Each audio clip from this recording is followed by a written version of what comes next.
Welcome to quality education classes. आज हम लोग करने वाले हैं एक प्रॉब्लम जो कि नीट 2025 में आया हुआ है क्वेश्चन। जो क्वेश्चन है ये हमारा नीट 2025 में आया हुआ है। तो इस प्रॉब्लम को आप लोग देखिए, क्या है कि यहाँ पर एक सर्किट दे रखा है और हमको निकालना है current passing through the battery. तो सबसे पहले हम क्या करेंगे कि सर्किट को रिजॉल्व करके इक्विवेलेंट रेसिस्टेंस निकालेंगे। इक्विवेलेंट रेसिस्टेंस निकल जाएगा, हमको वोल्टेज पता है तो हम लोग ओम्स लॉ का यूज़ कर सकते हैं। तो सबसे पहले इक्विवेलेंट रेसिस्टेंस निकालने के लिए इस सर्किट को सिंप्लीफाइड करना पड़ेगा। तो सिंप्लीफाइड करने के दौरान आपको यहाँ पर देखिए कि एक सर्किट जो है A B C D E F जो वाले पार्ट जो दिया हुआ है उस पार्ट को हम थोड़ा सिंप्लीफाई करना चाहते हैं बाय यूजिंग व्हीटस्टोन ब्रिज। तो व्हीटस्टोन ब्रिज क्या होता है कि उसका मैं एक छोटा सा स्कीमेटिक डायग्राम आपको बना के दिखाता हूँ। आपको ऑलरेडी पता ही है कि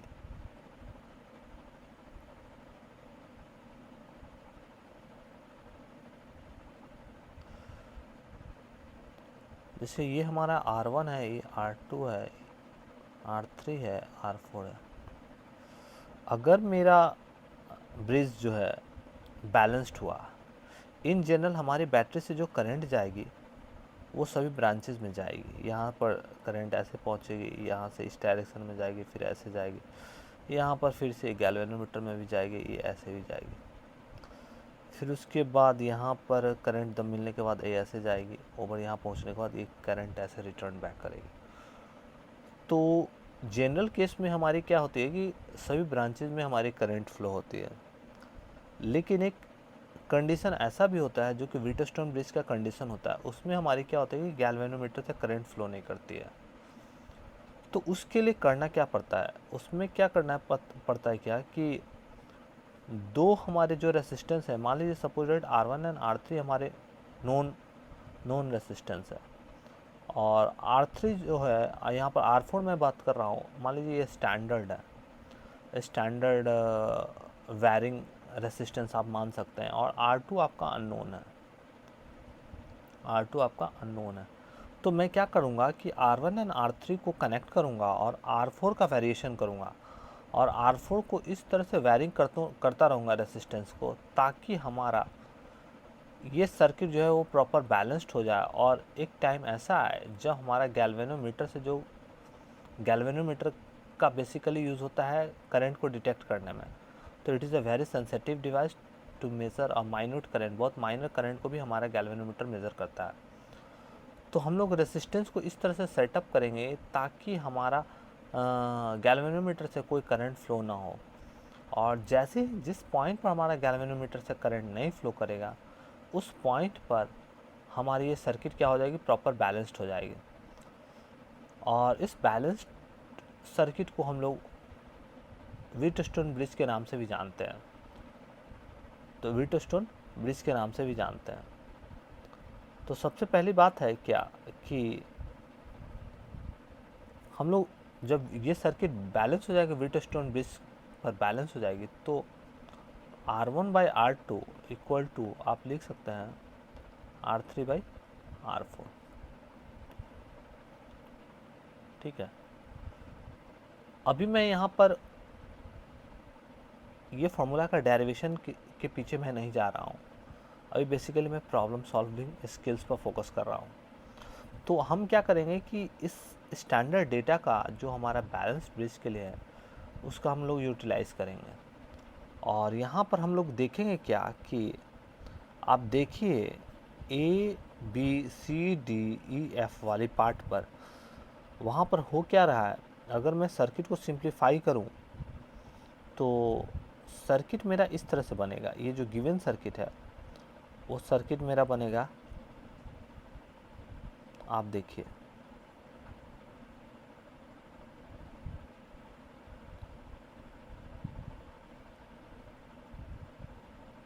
इधर हमारा 5 ओम का रेसिस्टेंस होगा, ठीक है, और इधर हमारा एक रेसिस्टेंस होगा, फिर उसके बाद फिर ऐसे दूसरा रेसिस्टेंस होगा, फिर रेसिस्टेंस यहाँ होगा।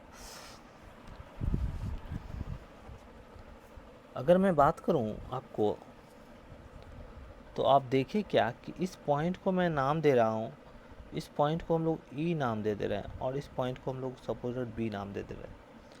तो बी से कनेक्ट हमने कर दिया है एक रेसिस्टेंस जो कि 1.5 ओम का है। फिर उसके बाद मैंने कनेक्ट कर रखा है 5.5 ओम का।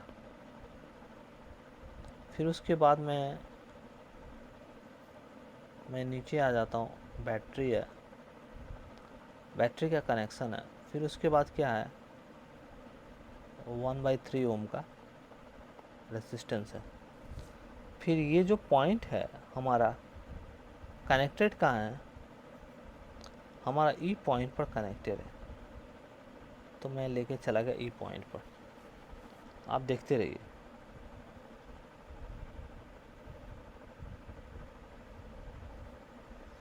तो बी पॉइंट पर ये पार्ट कनेक्टेड है, जो कि मैं यहाँ पर इरेज कर दे रहा हूँ थोड़ा लिटिल बिट।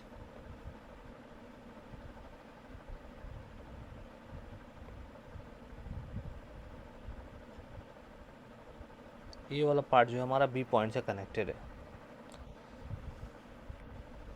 अब आप देखिए क्या कि ई और बी के बीच में आपको 3 ओम और 5 ओम मिल रहा है, 3 ओम और 5 ओम, ठीक है। उसके बाद आपको 2.5 ओम और इधर क्या मिल रहा है, 1.5 ओम, और इसके बीच में एक 6 ओम का कनेक्शन है। तो 6 ओम का कनेक्शन है, तो हम लोग इसको ए नाम दे देते हैं, बी, और ये जिससे कनेक्टेड है उस पॉइंट को हम लोग डी बोल रहे हैं। अब आप सर्किट को देख लीजिए, आप सिंप्लीफाइड वर्जन। ये जो गिवन सर्किट है व्हीटस्टोन ब्रिज का, और इसके साथ ये हमारा येलो और ब्लैक सर्किट को आप कंबाइन करके आप देखिएगा, तो यहाँ पर गैल्वेनोमीटर वाले जो पार्ट है वहाँ 6 ओम का रेसिस्टेंस लगा हुआ है, और 3 ओम और 5 ओम जो है R1 R2 का बात हो रहा है, और 1.5 R3 हो गया, और 2.5 R4 हो गया।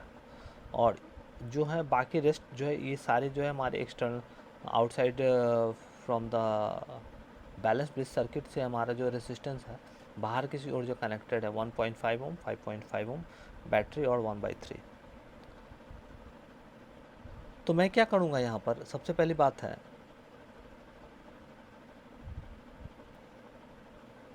जब सर्किट हमारा बैलेंस है कि नहीं है इसको हम पहले चेक करेंगे। तो चेक करने के लिए हम लोगों ने क्या जाना है, सबसे पहले चेक करने के लिए हमने क्या बताया कि ये 3 और 5 है, उसका रेशियो आप देखिए।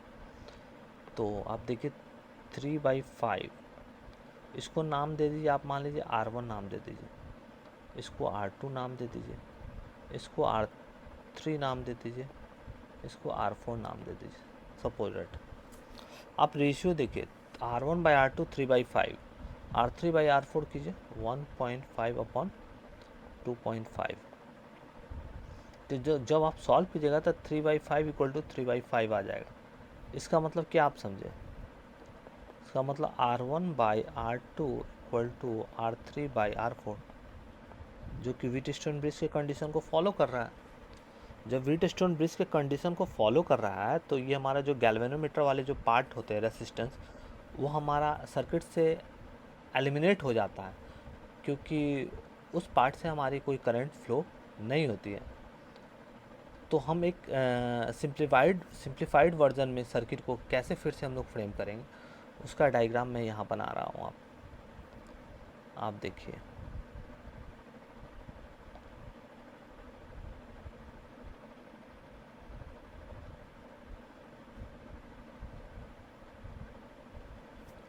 ठीक है। फिर इधर हमारा 1.5 ओम हो गया, फिर 5.5 ओम हो गया, फिर उसके बाद हमारा नीचे बैटरी हो गया, फिर इसके बाद एक रेसिस्टेंस है, और इसके बाद ये सर्किट से कनेक्टेड है। अब ये सर्किट जो है इस फॉर्म में आ गई। ये हमारा हो गया 3 हो गया, 5 हो गया, 2.5 हो गया, और ये हमारा 1.5 में, सभी ओम में है, ठीक है। ये बाहर में हमारा 1.5 ओम, 5.5 देन 1/3। बैटरी हमारा है 5 वोल्ट का, बैटरी हमारा 5 वोल्ट, सभी ओम में लिखे हुए हैं। तो अभी क्या है कि ये दोनों पार्ट जो है हमारे 5 और 3 जो है वो सीरीज में है, 1.5 और 2.5 जो सीरीज में है। अब ये दोनों रेस्पेक्टिव आपस में पैरेलल में है, तो इसका इक्विवेलेंट सर्किट बनाता हूँ मैं। ये देखिए आप, 5 3 हो जाएगा 8, ये कनेक्ट होके फिर आगे गया, फिर ऐसे आया, फिर नीचे आया, फिर यहाँ पर बैटरी है, फिर से हमारा रेसिस्टेंस है, आगे बढ़े। अब यहाँ पर ये नीचे वाला पार्ट 1.5 और 2.5 ऐड होके कितना हो जाएगा, तो 4 हो जाएगा। कितना हो जाएगा, 4। आप देखिए सर्किट को मैंने सिंप्लीफाइड कर दिया, ये 8 हो गया, ये 4 हो गया, ये हमारा 1.5 हो गया, 5.5 हो गया, ये हमारा 1/3 हो गया। अब क्या देखें कि ये 4 और 8 जो है वो रेस्पेक्टिव आपस 4 नंबर और 8 और 4 नंबर जो है वो आपस में पैरेलल में है। तो पैरेलल में, तो फिर से इसको सिंप्लीफाइड कीजिए। तो पैरेलल में हमको पता है कि अगर दो रेसिस्टेंस अगर पैरेलल में होते हैं तो क्या करते हैं हम लोग, क्या करते हैं हम लोग, अगर मान लीजिए ऐसा कोई सर्किट है, अगर पैरेलल कंडीशन में आपका लगा हुआ है, तो हम लोग आर इक्विवेलेंट कैसे निकालते हैं, R equivalent equal to R1 into R2 upon R1 plus R2, या 1 upon R equivalent equal to 1 upon R1 plus 1 upon R2, ये पैरेलल में हम लोग लिखते हैं आप इसकी का यूज़ करके। तो यहाँ 8 और 4 जब पैरेलल में है तो उसका इक्विवेलेंट हम लोग क्या लिख सकते हैं, उसका इक्विवेलेंट हम लोग लिख सकते हैं, हटा देते हैं यहाँ पर, फिर से 1.5 लेके आते हैं, फिर 5.5 आता है, फिर हमारा बैटरी आएगा, फिर से हमारा इंटरनल रेसिस्टेंस आएगा, और ये हमारा सर्किट सिंप्लीफाइड होके। तो अब 8 और 4 जब पैरेलल में है तो उसको हम लोग आर इक्विवेलेंट कैसे निकाल सकते हैं, तो ये वाला जो सर्किट होगा इस वाले पार्ट पर 8 इंटू 4 अपॉन 8 4 12, तो 4 3 12, मतलब ये वाला पार्ट जो हो गया हमारा 8/3 हो गया। कितना हो गया, 8/3। नीचे का पार्ट 1/3, ये पार्ट कितना 1.5, ये पार्ट कितना 5.5। अभी क्या करता हूँ मैं, अभी ये ओवरऑल मैं सबका एडिशन कर देता हूँ। तो यहाँ 8/3, 1.5, 5.5 और 1/3 सब सीरीज़ में है। तो आर इक्विवेलेंट सर्किट का आपका क्या आ जाएगा, 8/3 प्लस 1/3, 5.5 प्लस 1/3, 8/3, फिर 1/3, 1.5, ये वाला पार्ट हमारा हो जाएगा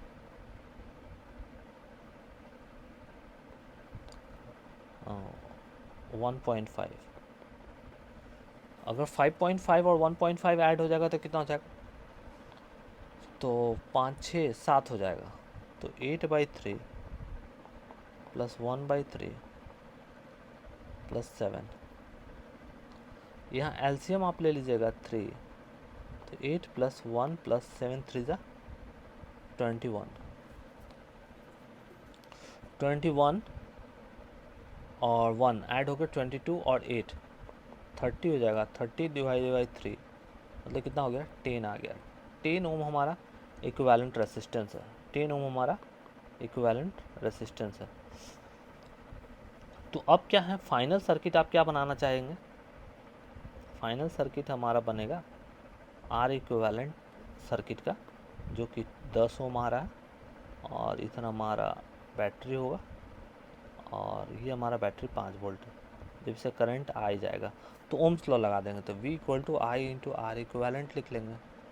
तो I equal to V by R equivalent, तो V का वैल्यू कितना है हमारा 5, आर इक्विवेलेंट का वैल्यू 10 आया, तो 0.5 एम्पियर का करंट फ्लो होगा। तो 0.5 एम्पियर का करंट हमारा फ्लो होगा सर्किट में, जो कि ऑप्शन नंबर 2 है। ऑप्शन नंबर 2 हमारा करेक्ट है। ऑप्शन नंबर आपका 2 जो है वही आंसर होगा, करेक्ट होगा। तो फिर से मैं इसको शॉर्ट समरी के रूप में आपको जल्दी से समझा देना चाहता हूँ। यहाँ सबसे पहले ये सर्किट दिया हुआ था क्वेश्चन में, काफ़ी ज़्यादा कॉम्प्लेक्स था।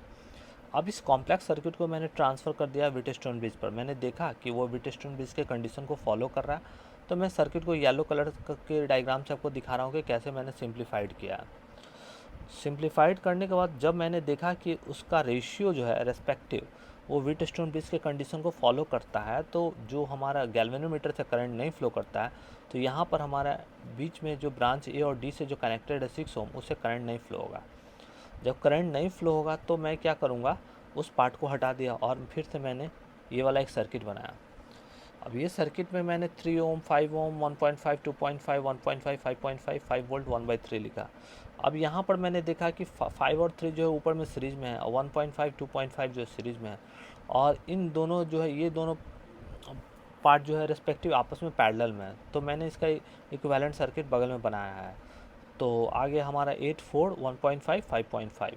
अब फिर मैंने क्या किया कि अब 8 और 4 पैरेलल में, तो उसको मैं सिंप्लीफाइड किया। आज यहाँ पर मैंने बताया कि अगर दो ब्रांच अगर पैरेलल में है, तो हम लोग R equivalent R1 R2 divide by R1 plus R2 से निकालते हैं। तो वहाँ से मैंने सॉल्व किया तो 8/3 आया। अब 8/3, 1.5, 5.5 और 1/3 ये सब आपस में रेस्पेक्टिव सीरीज़ में है, तो मैंने सीरीज़ में आपको यहाँ पर निकाल लिया इक्विवेलेंट सर्किट इन उसके बाद मैंने ओम्स लॉ लगा दिया। उसके बाद मैंने ओम्स लॉ लगा दिया। ओम्स लॉ लगा के मैंने करंट का वैल्यू निकाला। तो इस तरह से हम अपने चैनल पर जेई के क्वेश्चन, नीट के क्वेश्चन, जेई मेंस एडवांस के क्वेश्चन हम लोग डिस्कस करते हैं, और हम बराबर अपने चैनल पर क्वेश्चन को लाते रहेंगे। हमारे चैनल को आप लोग लाइक कीजिए, सब्सक्राइब कीजिए। मिलते हैं नेक्स्ट वीडियो में। थैंक यू, धन्यवाद।